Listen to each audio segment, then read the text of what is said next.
আমিও তাই মনে করি বাচ্চা। আর আজ থেকে নয়, অনেক দিন আগে থেকে আমি এই কথাটা মনে করি। ইমন যদি ওর শর্ত অনুসারে ঠিক সময়ে বাড়ি থেকে চলে যেত, তাহলে কিন্তু এত কমপ্লিকেশনই হতো না। কে বলেছিল বল, কে বলেছিল ইমনকে এত অনিচ্ছা নিয়ে রণকে বিয়ে করতে? কে বলেছিল রণকে ভালোবেসে ফেলতে? বলো। সেটা ইমনের জীবনের সব থেকে বড় ভুল হয়েছিল। যদিও আজ তোমাকে আমি ঘুরিয়ে এই কথাটা বলতে পারবো না যে শুধু ইমন নয়, রণও ইমনকে ভালোবেসেছিল। আমরা সবাই তাই বিশ্বাস করেছিলাম। কিন্তু না, রণ ইমনকে ভালোবাসেনি, ভালোবাসে না। সব লোক থাকে না, সব মিথ্যে। রণ যদি ইমনকে সামান্যতম ভালোবাসতো, যদি সামান্যতম শ্রদ্ধা করতো, তাহলে আজকে এই ঘটনা ঘটতো না, কিছুতেই না। তুমি এত জোরে জোরে কথাগুলো বলছো কেন? নিচ থেকে সব শোনা যাবে। আমার কিচ্ছু করছে জানো? আমার মনে হচ্ছে আমি সবার সামনে চিৎকার করে তোমাদের সবার মুখোশটা খুলে দিই। শুধু তোমার নয়, তোমার আর রণ। কিন্তু পারছি না। কেন জানো? নিজের কাছে নিজেই বাধা পড়ে গিয়েছি। নিজের ভদ্রতা বোধ, সভ্যতা, আত্মসম্মান বোধ, বাড়ির সবার সম্মান, এসব কিছুকে তুচ্ছ করে, ইগনোর করে বেরোতে পারছি না রূপকথা। পারলে সব থেকে খুশি আমি হতাম, কারণ তাহলে আজ আমাকে আর এভাবে প্রত্যেক মুহূর্তে নিজের মনের সঙ্গে লড়াই করে বেঁচে থাকতে হতো না। আমাদের বাড়িতে সবাই এখন আনন্দ করছে। সবাই ভাবছে বাড়ির বড় ছেলে, তার জীবনে একটা এত বড় সুখবর আসছে, আনন্দের দিন আসছে, কি করে সেটা সেলিব্রেট করা যায়? অথচ প্রকৃতির কি নির্মম পরিহাস দেখো। আমি জানি, শুধু আমি কেন, তুমিও জানো। শুধু আমরা দু তিনজন জানি যে এর থেকে বড় মিথ্যে আর কিছু হয় না। আমার খারাপ লাগছে ইমনের জন্য। ওর কথা ভেবেই বেশি কষ্ট হচ্ছে। ও সত্যি এটা ডিজার্ভ করে না। আমি তো বেঁচে গেছি। সত্যি কথা বলতে গিয়ে আমার তোমার প্রতি এখনো, মানে তোমাকে আমি এখনো তেমনভাবে ভালোবাসতে পারিনি, এটা সত্যি। স্বামী হিসেবে তোমার প্রতি আমার দায়িত্ব, আমার কর্তব্য পালন করেছি। কিন্তু সব দায়িত্ব পালন হতে আর তেমনভাবে ভালোবাসা জড়িয়ে থাকে না। আমারও নেই। কিন্তু ইমন তো তা নয়। ও তোর সর্বস্ব দিয়ে রণকে ভালোবেসেছে। তাহলে বুঝতে দাও ইমনকে যে ইমন যাকে ভালোবেসেছে সেই ইমনকে ভালোবাসেনি। যা সত্যি তা সত্যি, সত্যির তো কোনো বিকল্প হয় না। আর এই সত্যিটা জানার পরেও ইমনের যদি মনে হয় ইমনই বাড়িতে থাকবে, তাহলে আমার সত্যি কিছু বলার নেই। খবর তো রূপকথা, তুমি আমাকে সত্য দেখিও না। এমন ভয়ঙ্কর সত্য জানো আর কখনো কাউকে না দেখতে হয়। আজ হয়তো আমি আমার বাড়ি, আমার পরিবার, আমার বাড়ির সবাই, যাদের কাছে ছোট থেকে বড় হয়েছি, তাদের প্রতি কৃতজ্ঞতার কারণে সত্যটা প্রকাশ করতে পারবো না। কিন্তু তুমি মনে মনে চেনো এই পৃথিবীতে একটা লোক আছে যে তোমাকে সারা জীবন ক্ষমা করতে পারবে না, আর সেটা হচ্ছে আমি। স্বামী স্ত্রীর সম্পর্কের মধ্যে অবিশ্বাস এনে দিলে তার পরিণতি কি হতে পারে একদিন তুমি টের পাবে রূপকথা। হয়তো এমন একদিন আসবে যেদিন আমাকে তোমার সত্যিকারের প্রয়োজন পড়বে, আর সেদিন আমি তোমাকে দেখিয়ে দেব আমি তোমায় ঠিক কতটা ঘৃণা করতে পারি, তোমাকে কিভাবে রিফিউজ করতে পারি। আর সেটাই হবে আমার তোমাকে দেওয়ার সব থেকে বড় উত্তর।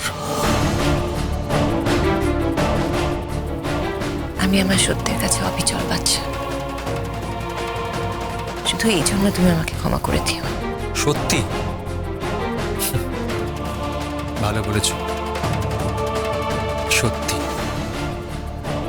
রূপকথা, সত্য কখনো খণ্ডিত হয় না, আর একটা কথা জানবে, যে সত্য কারো এত বড় সর্বনাশ করতে পারে সে সত্য কখনো পৃথিবীকে ভালো কিছু দিতে পারে না।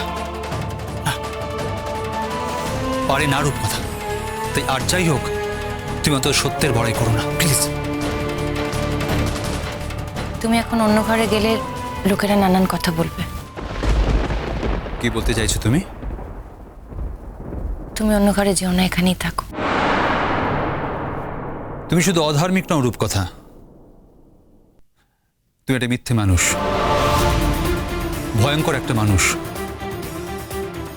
অন্ধকারের জীব তুমি। তোমার মনের ভেতরটা অন্ধকারে ভরা, যে অন্ধকার কোনোদিন কাউকে আলো দেখাতে পারেনি, তুমিও পারবে না।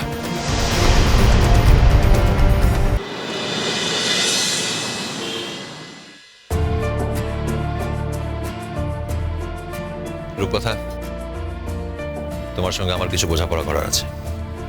তোমার সঙ্গে আমার তো কোনো বোঝাপড়া বাকি নেই। কিসের বোঝাপড়া? দাদাভাই আমাকে এমন কিছু কথা বলেছে, এমন কিছু ইঙ্গিত করেছে যেটা আমি ঠিক বুঝতে পারছি না পরিষ্কার করে। আমি সেটাই জানতে চাই পরিষ্কার করে, যে ব্যাপারটা কি। তোমাকে তোমার দাদাভাই বলেছে, তুমি তোমার দাদাভাইকে জিজ্ঞাসা করো, আমাকে জিজ্ঞাসা করছো কেন? হ্যাঁ বলেছে, কিন্তু তোমার কাছে আমার কিছু জিজ্ঞাসা আছে। তুমি তো বলেছিলে দাদাভাইয়ের সঙ্গে তোমার সম্পর্ক খুব একটা ভালো হয়ে ওঠেনি, অথচ তোমার সঙ্গে দাদাভাইয়ের সম্পর্ক ভালো হলে আমি সবচেয়ে বেশি খুশি হতাম। তাহলে তুমি কেন আমার সঙ্গে দিনের পর দিন এই নাটকটা করলে? আমি কোনো নাটক করিনি। আলবাত করেছো।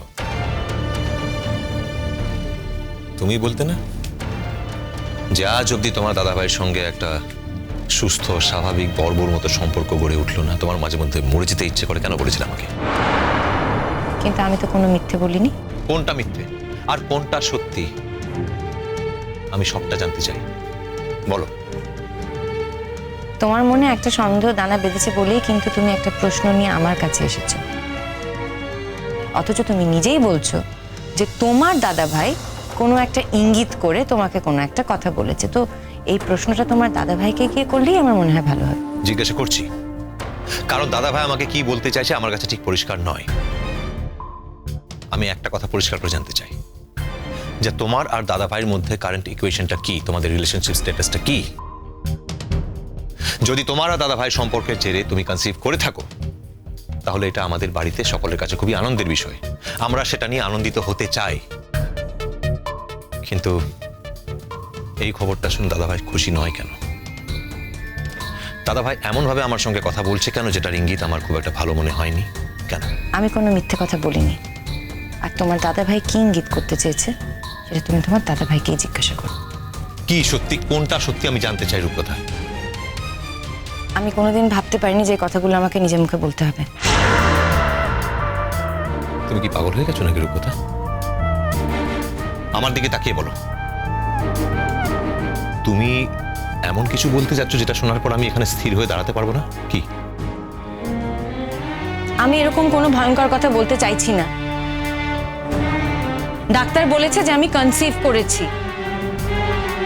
তোমার আর আমার মধ্যে কোনো না কোনো দিন নিশ্চয়ই এমন কোনো সম্পর্ক ছিল যার জেরে তোমার দাদাভাইয়ের এই কথাটা মনে হয়েছে। রূপকথা, তুমি আমার উপর চিৎকার করছো কেন? এরকম কোনো ইঙ্গিত যদি তোমার দাদাভাই তোমার দিকে করে থাকে তাহলে সেটা তোমাদের ব্যাপার entirely. Don't shout at me please. দাদাভাইয়ের সঙ্গে কথা বলো। এইসব কি সর্বনাশী কথা বলছো তুমি রূপকথা? এরকম কথা বলতে নেই। তুমি জানো না রূপকথা, তুমি কত বড় সাংঘাতিক একটা সর্বনাশী খেলায় মেতে উঠেছো। হয় তোমার মাথার ঠিক নেই, না হলে তোমার মাথায় শয়তান ভর করছে। তুমি জানো না রূপকথা, এর জল কত দূর গড়াবে। তো আমি তোমাকে বলে দিলাম, আমিও এর শেষ দেখেই ছাড়বো। আমিও ছেড়ে কথা বলবো না। আমি তো তোমাকে কিছু বলিনি, আমি তো তোমার কাছে কিছু দাবিও করিনি। একবার ভেবে দেখো, তোমার দাদাভাইয়ের সঙ্গে আমার সেরকম কোনো সম্পর্ক তৈরি হয়নি বলেই কিন্তু তোমার দাদাভাইয়ের মনে এই সন্দেহটা দানা বেঁধেছে। আমি কিছু বলিনি রণ, এটা কমপ্লিটলি তোমার দাদাভাইয়ের নিজস্ব ধারণা। যদি সেরকম কোনো সম্পর্ক আমাদের মধ্যে তৈরি হতো তাহলে এই সন্দেহটাই তোমার দাদাভাইয়ের মধ্যে দানা বাঁধত না। এটা বোঝো প্লিজ। নিজেকে আর কত নিচে নামাবে রূপকথা? আর আমাকে কত নিচে নামাবে। হ্যাঁ, ইমন একবারও এই কথা বিশ্বাস করবে না, সেই ভরসাটুকু আমার ইমনের উপরে আছে। কিন্তু তুমি ইমনের চোখে কতটা নিচে নেমে গেলে বলো তো? দাদাভাইয়ের চোখে বা কত নিচে নেমে গেলে? কুসুম দোলা কুসুম